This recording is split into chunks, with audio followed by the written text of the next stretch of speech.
আমলকি একাদশী। বিষ্ণুলোক প্রদানকারী এই একাদশী এর মহিমা অপার। একাদশীর দিন আমলকি বৃক্ষের তলে রাত্রি জাগরণ করলে সহস্র গাভী দানের ফল লাভ হয়। যদি কেউ একাদশীর দিন আমলকি বৃক্ষের তলে রাত্রি বাস করে, তাহলে সহস্র গাভী দান করলে যে ফল লাভ হয় সেই ফল লাভ হয়।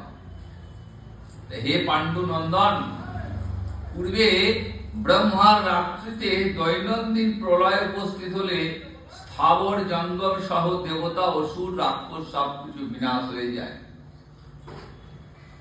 যখন ব্রহ্মার রাত্রিকাল উপস্থিত হয় তখন এই সৃষ্টি ধ্বংস হয়ে যায়।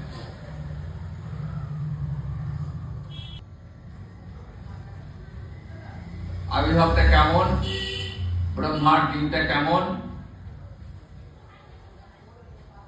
সত্য, ত্রেতা, দাপর, কলি, এই চারটি যুগ নিয়ে হয় একটা চতুর্যুগ। এই চতুর্যুগে এরকম ৭১টা চতুর্যুগ আসলে তবে একটা মন্বন্তর। এরকম চতুর্যুগ ৭১ বার ঘুরবে তবে একটা মন্বন্তর আসবে। এরকম 14টা মন্বন্তরে ব্রহ্মার একটা দিন, এই দিনে হবে সৃষ্টি। এখন ব্রহ্মার দিন চলছে। আবার ঠিক একইভাবে যখন ঘুরতে ঘুরতে 14 মন্বন্তর আসবে তখন হবে রাত। ব্রহ্মার রাত মানে এই জাগতিক সৃষ্টি সব ধ্বংস হয়ে যাবে। যেমন সমুদ্রে অবস্থান করেন এবং তার মুখপদ্ম থেকে চন্দ্রবর্ণের এক বিন্দু জল ভূমিতে পড়ে এবং সেই জলবিন্দু থেকে বিশাল আমলকি বৃক্ষ উৎপন্ন হয়। তাহলে আমলকি বৃক্ষ যে সে বৃক্ষ নয়, স্বয়ং ভগবান শ্রীহরির মুখপদ্ম থেকে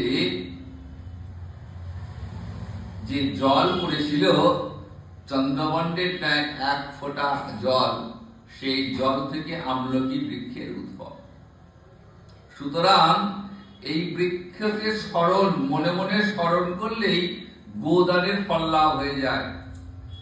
দর্শনে স্মরণ করলে যার ফল হয়, দর্শন করলে তার দ্বিগুণ ফল লাভ হয়। আর এই ফল